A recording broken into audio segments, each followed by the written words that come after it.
age. We're living in the prophetic age. Hi, this is William Ramsey. God versus Satan. In the guise of Aleister Crowley, right? Or Aleister Crowley, his yes. Chief of staff. Aleister Crowley, it goes Satan, Aleister Crowley, then his the minions and followers are all his disciples, and then it goes Christ, the apostles, and then his disciples, right? So it's almost like it's two different hierarchies. Does that make sense? It does. And your latest book, about the Order of the Nine Angles, the Global Death Cult, really gets into another angle regarding that, which I found very fascinating, which I think we can tie into this talk tonight. Excellent. Well, Mike, thanks for coming back. And I can't remember the last time we talked. I know we've talked about G.K. Chesterton. I think I've interviewed you. I posted some of our old discussions up, and I just reached out. I heard you had another child, so congratulations. Thank you so much. And I can hear you. There's a little bit of a glitch coming to me, but that might not affect your audience. Just let me know if I'm glitching out, because then we might have an issue. But how am I sounding so far? Sound good to me. For people who hadn't heard your name or have not heard our last talks that I posted on William Ramsey Investigates, can you give kind of a retrospective of your work and what you're up to now? Yes, sir. So we first connected in about 2018, and I was just coming from Taiwan. I did an extensive missionary conquest across Asia and around the world with the infamous, but in many ways very effective, Children of God cult, but learned some very good street witnessing tactics and a lot of kind of more fringe mystic exposure there, I guess you could say. And I got in touch with the Fringe Radio Network, Johnny McMahon, Iron Show, everybody from Future Quake back in the day, and was just invited to do sort of my own podcast thing, which with Spirit Wars enabled me to meet some of my heroes and stars, such as yourself. And that has become kind of like the next level of what I think of as the internet mission field. With an understanding of all the occult stuff, the Illuminati garbage, and the the brainwashing and the fake news, bringing in to the table more of a spiritual warfare edge of wanting to win souls and to push against the principalities and powers of darkness, which we all know that they govern everything behind the scenes, but very few shows will consistently address that topic. So it's been quite an adventure, just world traveling and going to Hawaii. And since we did that show in Hawaii, I think I moved like 3 times. We went to the jungles of the volcano. We did homesteading out there. Managed to make it back to the States, mainland side, and San Diego, and now to North Carolina. And all along the way, I mean, we get some donations through Patreon, which I appreciate very much, but we've just kind of taken all kinds of little jobs here and there, my wife and I, and paid the bills. And I've just been able to experience meeting people who are hungry that you would never meet them anywhere else besides, if you worked in a kitchen or got a job as a FedEx driver or whatever, landscaping. You get to meet people. One of the funny gigs that I had with Peter Goodgame, the landscape guy had actually worked for Jeffrey Epstein. So get out of town. He was kind of a creepy dude. And he said, Epstein still owes me money. I can't tell you how stingy. It's just been an adventure. And that's why my internet presence is kind of a mess. I haven't really managed to publish a very good book just because my book is still being written. But God is really faithful, and he's the God of miracles. And he's been prepping us for these days that we're stepping into with lockdowns and more lockdowns. I get knocked down everywhere I go live, try to do the TikTok thing, the YouTube thing. Even today, before I was live with you, I already got another strike on one of my little channels that hasn't been totally deleted yet, just for saying that the election was rigged. You can't even say that, or they immediately, they reviewed your content carefully within 2 milliseconds and decided it was against our standards of truth. So it's been just kind of a machine gun firing into the Ethernet. And then I get a lot of response from new believers who are hungry to become spiritual warriors. And that's been my honor, has been able to pass. My grandfather, Don Basham, worked with Derek Prince, and they focused a lot on this kind of evangelism, but building up of disciples and the spiritual warfare. He wrote 13 books about the Holy Spirit. We'll talk a little bit about Derek Prince. I just came from the 50th anniversary over in Charlotte. And there's just a lot of good news on the kingdom front and prophecy front that I think it'll really enlighten your audience, because we're so bombarded by the dark side constantly. Yeah.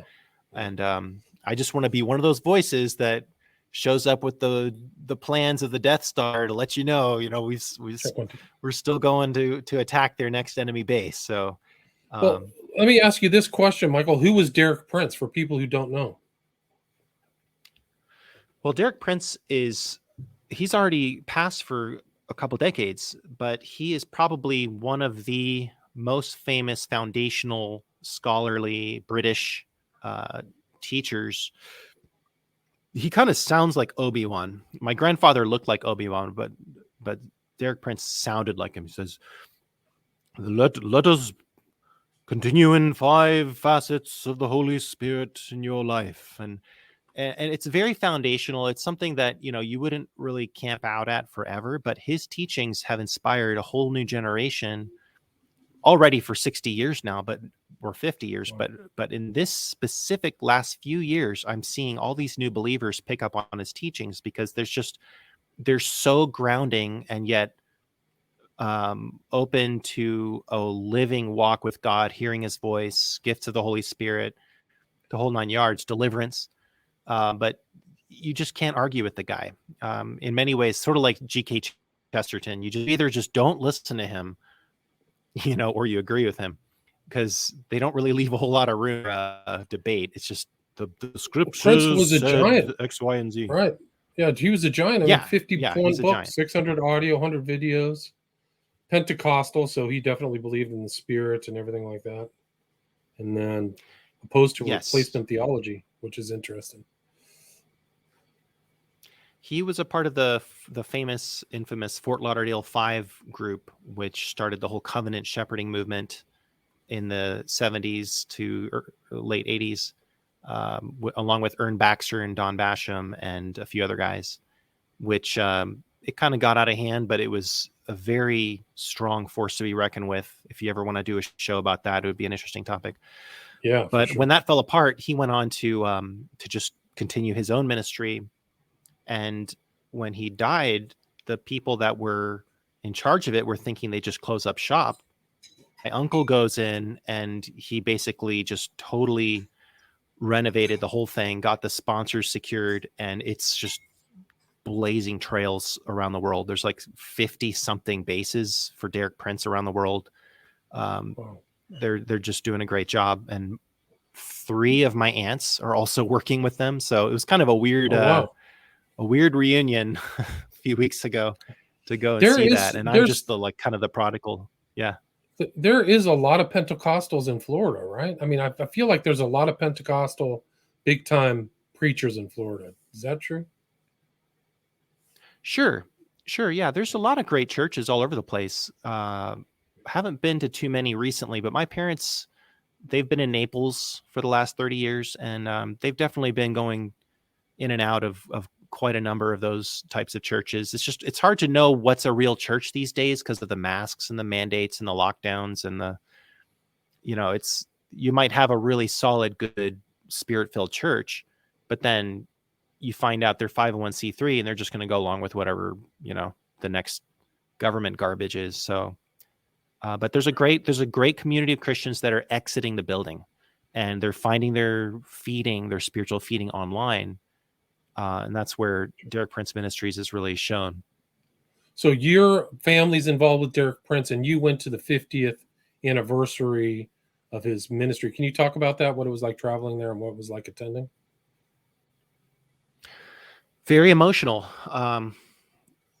So my grandfather passed away at a relatively young age, and his 5 children kind of went into disarray, and his 30 grandchildren, of which I'm the only grandson that he ever met with the Basham name. And so I didn't really know about the connection with Derek Prince, that they were best friends, that Derek Prince could be Derek Prince with the Bashams and kind of joke around a little bit. And, if anybody's listened to me, you can tell, like, I was raised by preacher's kids. So we're kind of a goofy bunch. Right. So you're a But preacher's to son. be there and to meet the staff and to see their base, to see their publication offices and warehouses and really nice offices. And man, I mean, their funding is just really good. The donations. And I felt a sense of well, I don't want to get ahead of myself, but it was very beautiful and enlightening. And they're trying to pass the baton to new leadership. So you've got like kind of like a Star Trek, the Next Generation type thing. Like you have a younger Captain Kirk and a Dr. Spock. You can see that already taking place. And then you could say, I'm like one of the younger of Derek Prince. And we're sitting there having Mexican food and making jokes. And I ordered the big beer in order to share it with everybody else. Is like this huge, like 3-pint size, ridiculous glass. The waitress didn't know that I'd been sharing it with everybody, and it's gone in like 5 minutes. I'm like, yeah, I'll have another one of those. And we're all cracking up and just being goofy. And, I made the joke, hey, I'll wear the shirt that says Don Basham was the coolest of the Fort Lauderdale 5, at the Derek Prince thing. We had a great time, but of caution that I had is just that could all evaporate in a second. Where you have wrong leadership, things can just disappear in a heartbeat. So I felt like, it's really something to pray for, to keep Derek Prince ministries rolling. Just keep them in your prayers. But it's if I've ever seen a mothership of church right now, it would be Derek Prince Ministries right now. So it was very encouraging. And a lot of the Basham family were there. A lot of my aunts. I was there with my dad. Nice.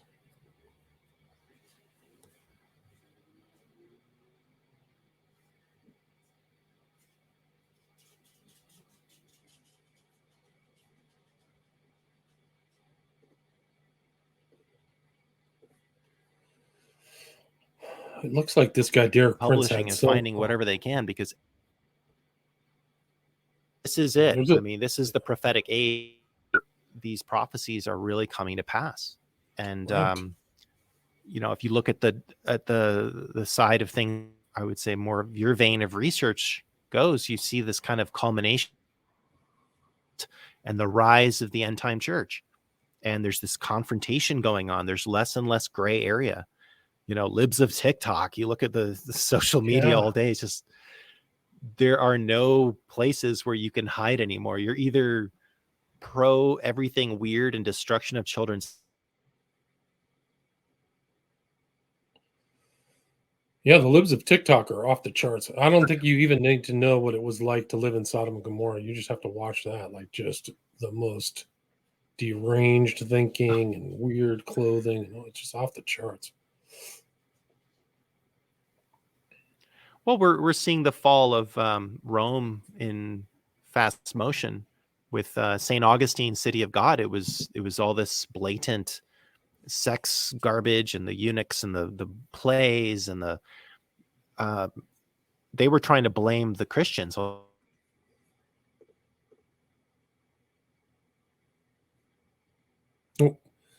Mike just dropped off. So this guy, Derek Prince, is a very interesting guy. I didn't really know much about him. I'm just kind of reading over his stuff, but he seems to have been, very involved in Israel. So he stayed and died in Jerusalem. So he's originally very well educated at Eton. I think he was a student of Greek and Latin. Then he went to Cambridge. So this guy looks like he had exposed to a first-rate education. But yeah, really fascinating. So I actually, honestly, I don't know much about the Pentecostalism or Pentecostalists, so I don't know. Yeah, you just dropped off there, Mike. I've never actually heard this guy's name, Derek Prince. So it's interesting to read about him. Yeah, a lot of people they'll be like, Joseph Prince? I'm like, no, not the cool Asian dude with the hip hop haircut. It's Right. I different admitted guy. to thinking that when you said that. I admit to thinking that Everybody as says opposed to that. just Yeah, cool. Okay, I see the graphics there. Hey, Beth Lemon. So we're live right now. Cool. we are live. People are interacting. We have listeners. So I was just saying that Derek Prince, very well educated guy, 50 books. Like this is a like a first rate mind, like Eton, Cambridge. He kind of got things. I would like to see the titles of his books. Have you read any of his books? Oh yeah. Yeah. For new Christians, I would definitely recommend getting them on a healthy dose of Derek Prince, any book, pretty much. I mean, they're just straight up spirit-filled Bible studies, just really practical from a seasoned Bible scholar, Greek scholar, totally just the best bread and butter Christianity you can possibly get.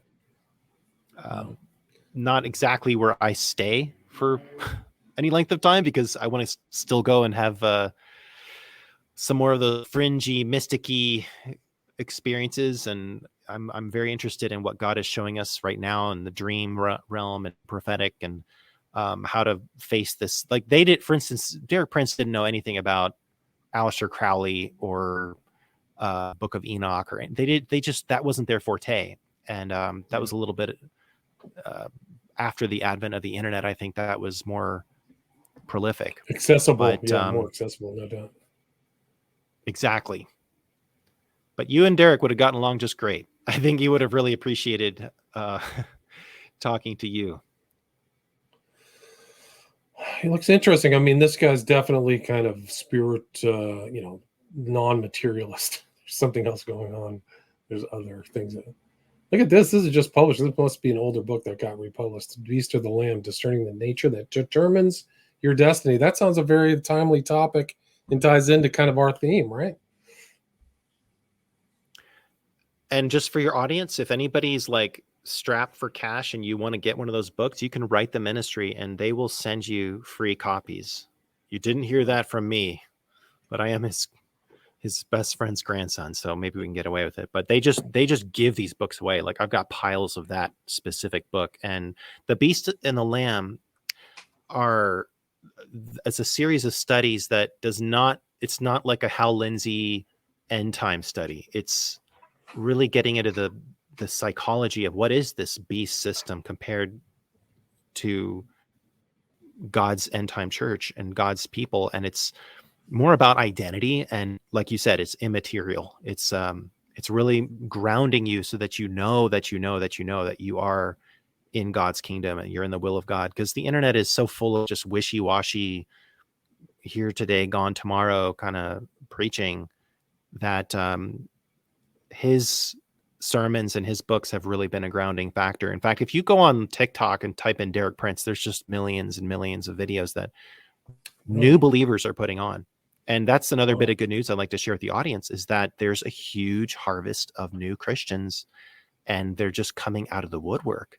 I mean, I don't know who's training these people, but they're all jacked up and good to go, and they want to share the gospel and they want to be a part of God's end time army. That's it. Why do you think that is? They're just hearing a message or something? Or they see the signs of the times? Well, the lockdown really caused a lot of people to just get on their knees and wake up. Even kind of lackadaisical Christians, they started to realize that this is not normal. I better just start seeking the Lord. And they realized they were getting into antidepressants and alcoholism and too much entertainment. And then meanwhile, you see your neighbors everywhere getting sick from these vaccines, and you see the government getting more and more creepy, and more shootings and trying to take the guns and just everything bad. World War III. Suddenly the Nazis of Ukraine are the good guys for some reason. Right.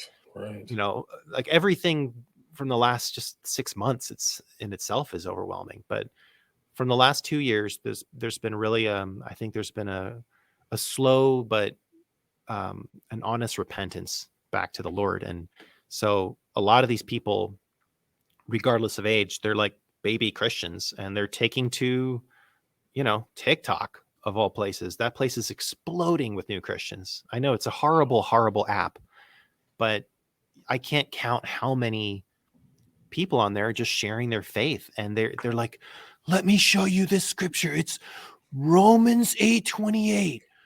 All things work out together for good for those who are in Christ Jesus. And they're reading it as if they're reading it for the first time, and they're treating it with so much like this is a precious treasure. So a prophet by the name of Bob Jones, not the famous pastor guy, but more of a mystical prophet, spoke that there would be a billion harvest, a billion souls would be saved right preceding the entire the Antichrist government. And around this time leading into that, we would see a billion souls. I've really wondered about the tent revival thing coming back, because I think the enemy is already like good at just infiltrating anything like that. But I don't think they were expecting the internet to be such a place, a breeding ground for people to fellowship and share their faith, even just for a temporary moment before having their channels pulled off. Right. And I'm just seeing a huge awakening right now. And it's really precious to watch. It's like another internet awakening. You have the four different awakenings, so-called awakenings in the state. And then the fifth one where people put all this new information together where they didn't have it before, but now they can see and sift and, separate the chaff from the wheat, so to speak. I think in a way that you weren't able to do during the internet, without the internet. Would you agree with that? Oh, absolutely. I mean, it's basically the modern Romans road. Why did God wait until the Romans had built these incredible transportation systems that are still there to this day, a lot of them, to send his son, so the gospel could be preached? And I think likewise, in a way, the enemy, what the enemy meant for evil, it's really turned into a double-edged sword, where now like all these new believers are getting I used to just grab these Don Basham tapes, whatever tapes I could get, and listen to them, and they'd be precious. Imagine having the internet when you're a new believer and just having unlimited sermons. I mean, it's up to you. How much do you want to grow your faith? It's all available. So it's definitely an amazing, and fellowshipping. Like I get to talk to you via, StreamYards, and we get to share with your awesome audience too. I'm so excited to see that. I got to start following your live streams. I've been really behind.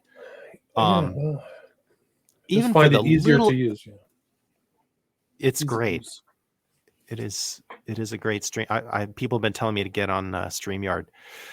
It's really good, and it's better. Here it is, Mike. It's better than Zoom and better than Skype calls, because then it stays in. Once I'm done with this, it gets distributed, so I can't really be censored like I could in the past. So I have it set up where I go to Twitter, Facebook, and then it immediately gets sent to Rumble and Odyssey. So YouTube can't pull the plug on me like they did my last channels. So I'm really kind of come back in with a more infiltration mentality. Like I'm using YouTube, they're never going to use me ever. Well, you're really smart with not getting banned off of there. So well, I already had one strike. I had one strike for I got a strike for bullying elite sex traffickers. Bullying elite sex traffickers. Yes. How could you do that? Those poor sex traffickers. I know, it's terrible. They might as well just say that. They're like, yeah, we're bad guys. We're pedophiles. Yeah. You're not allowed to bully the pedophiles. We're pedo supporters. That's what we're doing, It's unbelievable. Like I've done so many shows, and that's the one strike that I got was bullying elite sex traffickers, underage sex traffickers. Well, so I didn't realize you were broadcasting on YouTube. Otherwise, I wouldn't have said everything that just got me. Doesn't matter. I don't care. So, like I said, I'm using YouTube. They're not going to use me. So they can cancel this channel. I'll just go to William Ramsey version 3. They don't even pay out that much anyway. They don't run ads on my shows, and they think I'm not fit for their advertisers, but the podcast arena definitely runs ads on my shows. So actually, we'll just say to the audience who's listening, the best place to listen to my show isn't on YouTube. It's on any place where you get your podcasts, iTunes, Spotify, etc. And that's where I've been listening to you religiously the last 3 or 4 years, doing all kinds of adventures in Hawaii, and listen to just some of the most interesting. I mean, the guests you have on, and somehow you have time to read all their books before they come on. You ask the most interesting questions. They're all so happy to be on your show. I can just sense how honored they feel to speak with an intellectual man of your caliber, being very blessed and honored. So just Thanks. you have a lot of grace to deal with the dark side, and hats off to you for that, because I mean, it drives people back to the Lord. Yeah, it works both ways too, because I'm very fortunate to have them come on my show, and it's a kind of honors and respect for the guests when you read their book, So like you're taking time to see what they wrote and spent time on thinking that they thought it was important enough to write a book. So you should probably just read through it and see at least get a gist of what's going on. And you know what it takes to write a proper book regarding a subject that maybe you have to dig around more than the usual topic. The Order of Nine Angles, the global death book cult. That you were, the global death cult. I've got to say, like, the amount of research that you did, and the quotations and the dialogue between people from Michael Aquino's gross little thing and the order, and just to see like their pride and their hubris and their kind of, it's like listening to something straight out of Screw Tape Letters. Like the demons hate each other, but they kind of have to work together because they have the same Lord, but they just all hate each other. Right. It's so true. It's amazing. Like an ugly group of like witches, and see how their dialogue is. Oh my gosh, you're not good enough. You guys aren't really good enough, and I am. And yes, you're right. Totally right. Yeah. I'm the most evil of them all. No, right. I'm more evil. I have 57 points of evil beyond you. I was just cracking up listening to that while I was taking these beautiful jogs in San Diego in the hills and the hike and bike trails, and I would take it and listen to it on my Kindle, and I had to just stop and laugh because some of the scenes were just so outrageous. But they take themselves so seriously, man. They're really serious. Like, that's the one thing, and that actually ties into something that C.S. Lewis said: is the devil hates to be mocked, or something, wasn't it? The devil hates to be made fun of. I think it's either in Screw Tape or one of those. Yeah. And that's just the way we will. Well, no, I want to. I have a little bit left to read on there, and you want to talk about C.S. Lewis? Yeah, at some point. Yeah. Yes, that reminds me. There's a really fantastic. It's Jay Dyer. He's an Orthodox Christian. He's this young, cool-looking Orthodox. I've met Jay. I've shook Jay's hand. I know. No way. Oh, that's so good. Well, they've just been on fire recently, and they're tackling all these subjects, and they're also bringing up a whole new generation of a younger, more of the Orthodox inclined army of believers, and they're just doing a fantastic job. His girlfriend did a show yesterday about Elon Musk that just named probably 15 or 20 different factoids about Elon that are extremely occult, which I'd never heard before. So I forget her channel's name. It's like Jamie Walden or something like that, but she's done a great job with that. And sorry about that. She did a really good job I think she like analyzed all the Disney movies and realized they were all kind of had very similar things, like the daughter's father's never around, so they're all empty. And then there's like an evil mother or stepmother. Like the themes are incredible. Yeah, the subtle elements of Disney are terrifying when you look at them all together. Like the dad's never around. There's never a father presence. Whoa. Yeah. Really true. Oh, that's okay. So you're up on, man, of course, Jay Dyer. Jamie. Awesome. Yeah. I think it's Jamie Dyer. I think they're married, but I forgot her maiden name. Well, so there's definitely a huge awakening taking place. A lot of it is the hard, painstaking work and effort of heroes such as yourself. And now it's like being consistent and not giving up at the end of all this stuff, because people can get tired and burnt out after just a few years of this. And then you have to realize that help is on the way. Reinforcements are coming to take on the torches that we've lit. And I mean, in many ways, I've taken on some of your guys' torches, and I'm sort of the new guy.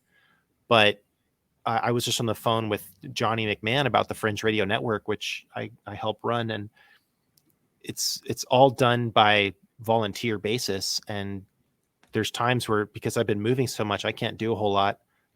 One of our newer podcasters, Daniel X, the Ministry X podcast, he's just been running the feed.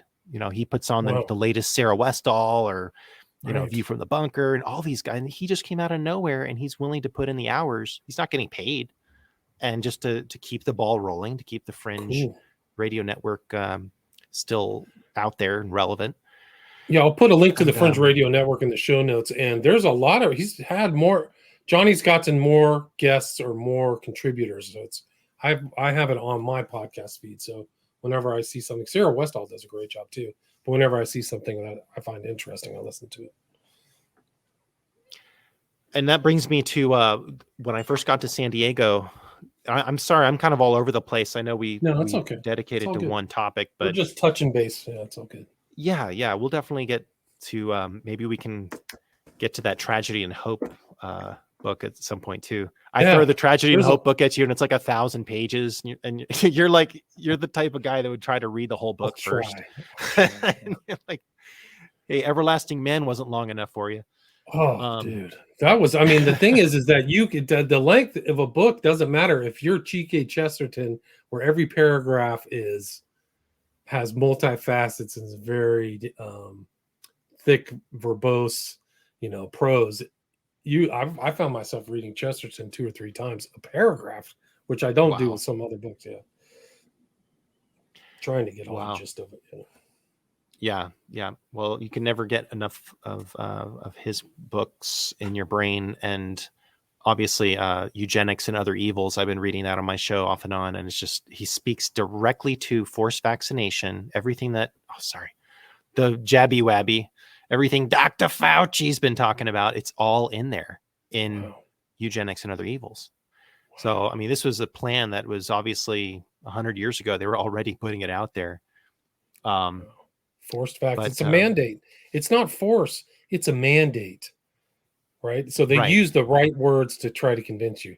So they don't use, or just have a mandate, and it's all for your betterment. How is the situation in LA, by the way, with the they brought back the masks to I don't know. Indoor... I'm totally done with it. I don't know what the larger situation. I don't keep apprised of the news, so I don't know. I really don't. I'm done with COVID all that stuff. Okay. I'm not afraid. And I got really sick in January, took some ivermectin, and I never looked back. I just don't wear a mask, and I don't care. So I'm just like, what's the big deal? But they're not locking people down again or anything like that? Not to my knowledge. I hope not. Okay. I'm not going through anything. You're not leaving your house enough to know. Probably, I think too many interviews. Yeah, that's probably might be the case. Too much reading. I mean, sometimes it feels like I'm inside a lot, but yeah, I don't know. I don't need to. I'm just kind of have an independent job, which I like. So some of this, I'm trying to become totally inoculated. The real inoculation I want is to be inoculated from all the propaganda and lies and mind control and social engineering. That's really my goal. I can't see you falling for any of that. Not with that many books about Aleister Crowley that you put out there, and interviews about narcissists and serial murderers and things like. I've done some dark. I've looked into the dark stuff, man. That's pretty bad. I mean, it's pretty grim. A lot of the stuff is fairly recent.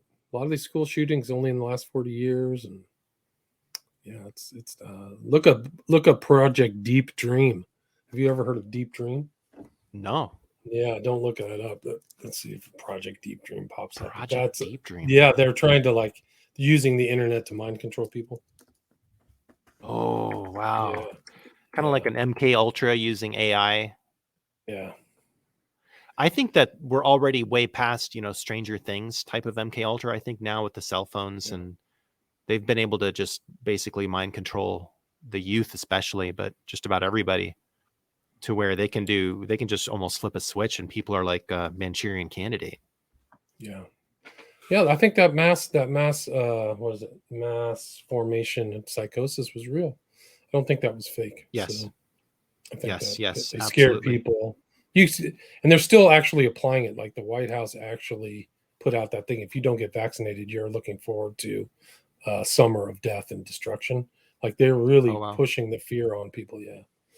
And Biden's totally part of the New World Order. I mean, he's made speeches on it back when he was actually semi understandable, but yeah, it's not a good situation.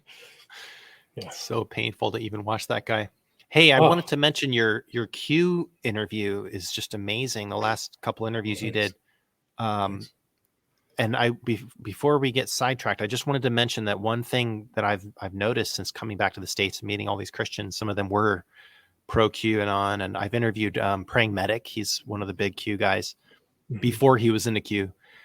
And I just wanted to say that I really, as far as prophecy goes, that there was not just a hijacking of the liberty movement through QAnon, but also a hijacking of the prophecy, like real prophecy movement in America through Q, because there's a lot of legit prophecy coming out about a coming civil war and a destruction of the dollar and people, such states seceding and then there being a great revival.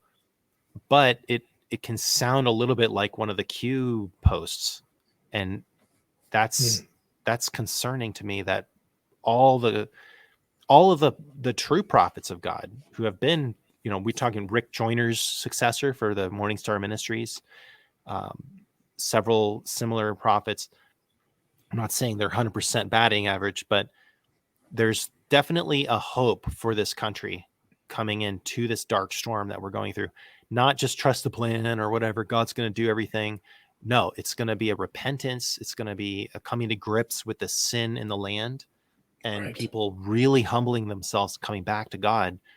And there's just been this migration out of the cities where people are just all around moving to homesteads. I just moved to another homestead with my family. So good for you, man. You're in the right place. I would, dude, I dream of, that's what I dream about. That's my daydream, is trying to find a homestead place. But no, that's really fascinating you say that, Mike, because it makes me think that almost any authentic social movement in this country where groups of people get together, it will be subverted by Washington, D.C. or infiltrated. So any kind of movement, whether it's Tea Party, whether it's, some kind of gun movement, everything gets infiltrated. And they pay, the FBI pays $500 million a year for informants. So it's not a surprise that QAnon, whatever it was, probably from its inception was fake, because I can tell you it's fake because the first QAnon drop was Hillary Clinton will be arrested, which never happened. Wow. So you have to kind of dispense your rationality to believe in QAnon. And a lot of people have dispensed their rationality. So, but yeah, everything right now that groups of people to get together, there's going to be feds, even into the authentic Christian movement. So that's a warning to anybody. It's like, it's a snitch cult. It's not really, it's as bad, I would say, as Soviet Russia. Oh yeah. Not even a question. Yeah. I mean, in so fact, like, do you ever go to Russia today? Like, now Russia has such a high ground morally. Than, I don't want to get you in trouble, but looking at what they're talking about on their news, it's almost like they're like a Christian country in a lot of ways. Not that more so than us, or anything, but more so it's than really us. Weird. They're fighting Nazis right now that we're supporting. Like, how does that? My brain has real trouble comprehending that. Like, what the heck? And there's these fines people have for anybody rads. that confuses gender. You're fined for hundreds of thousands of dollars or something. It's unbelievable. Yeah, I believe it, because it's just a shifting of the balance. And to look at prophecy again, Babylon. If you take the book of Jeremiah, God raised up these enemies that were actually more righteous than Israel to come and invade and take over Israel to punish the wicked people of God, supposedly. And I think not everybody in Israel was wicked, so a lot of them got taken safely away. But we could almost see like a revived Russian Empire with like a Orthodox Christian flag, and even a China that, there's more Christians in China than anywhere else. It's not like all the Chinese are out to get everybody. I've done mission work in China. A lot of them they want they want to be American. They love America, but they might have to join in with Russia in an invasion. I interviewed Benjamin Baruch a number of times, and he thinks that America's going to get invaded by Russia and China, and it'll look like it's the end, and then America will repent, and God will step in and deliver America at the last second. But there's just a lot of possibilities on the table, so we could go. Well, no, but go I in a lot do of think you directions. I know we going have to the tonight. yeah, I do think you going to the Old Testament is important, because that's really the real thing, is repent, fall on your knees, go through that process, because this country today, it's a mess. I mean, who would have ever thought like gender reassignment surgery or any of this stuff that's going on and is allowed? And if you disagree with it, you're a bigot. It's unbelievable. These are decisions that people can't return. And giving thought to somebody, like, you can't have a simple contract until you're 18, but you can supposedly have gender reassignment surgery. Wow, that's just off the charts. It's so wicked. It's off the charts. And then a lot of these, if you want to get into transgendered, a lot of these so-called transgendered really aren't transgendered. The men who are really just transvestites. 90% of the so-called transgendered men have not removed their male genitalia. So think about that. So I'm a woman. It's just a destruction of Yeah. gender concept, in general. gender concept. In general. Yeah. Yep. And we know where it's leading, and it's just, in the end, it's the destruction of the human race. And all carbon, there's a prophecy in the Bible. It says, if those days should not be shortened, no life should remain on earth. So they've declared war on, not just on humans, but on all carbon life, including animals and plants. There's like less bugs than there's ever been in a lot of areas too. Like, if you notice, there used to be all these bugs everywhere. I mean, in Hawaii, I noticed a lot, but I remember like driving around in Florida or anywhere in the Midwest, and where I am right now, it's like, you used to have like a lot of bugs, and it's already the middle of summer and there's hardly any bugs. That's weird. There's just a plan to just destroy all life on this planet. It's one of the greatest prophecies I've ever heard, is that coming towards the end of time, there will be no shelter where life can be left alive except under the umbrella of Jesus Christ. So your house, if you are a believing Christian, you will be as a tree, as a shelter from the storm. And it says just to separate yourself from the world, and the righteous, we kind of hide ourselves during the time of the wicked in power, but you will just see the destruction of the wicked. 1,000 will fall on your right hand and 10,000 on your left hand. It will not come nigh thee, but it's going to be like Pharaoh and Moses all over again. You're just going to see the destruction of this evil pagan, all the Aleister Crowley witchcraft stuff just popping up all over the place. Like, everywhere I go, there's weird new age witchcraft places, and every other store is a smoke shop and a tattoo parlor, and it's just like a totally degraded society. It's And it happened fast. I mean, to know, see it I've only happen been in your gone for 10 lifetime. years. See it happen in your lifetime is really something. Oh, and I went to LA too, and it was great. I can see why the traffic is so, like, you can't go anywhere more than 10 miles and it takes 45 minutes. It was like pretty interesting. We went to Hollywood. I drove by the Viper Room, which was interesting. Right. Totally black. Yeah. Black bar, Johnny Depp's, Keanu Reeves commemorating River Phoenix and all that little place. And it just felt so empty. I didn't know what to expect. First time to Hollywood, it's like, there's like nothing here. It's not that great. Well, a lot of people are underwhelmed when they see Hollywood Boulevard. They're like, this looks like kind of a shelled out, shell shocked society, just a bunch of bums and runaways. And yeah, you got all the same tourists from, Waikiki and, Vegas and Miami, and you just roll. But I feel like LA used to have a lot of flair and a lot of really cool places to go and a lot of interesting beaches. And I'm sure there's still some of it left, but you could just sense that a lot of the virtue is just kind of being taken elsewhere, I guess. There's pockets of LA that are really nice. Well, you're there, so you're keeping it up. Oh, well, there's a little bit, you got to go to certain places, but certain places about it's overpop. I'm not like really like a depopulation person, but you have to put limits on people in cities because The infrastructure just isn't there to handle it. The infrastructure in LA is not made for the amount of people that are here, which is why you said it takes forever to drive anywhere. So, like when I leave LA, I leave at 6 a.m. I just get out. Oh, wow. When everybody's asleep, that's when I'm moving.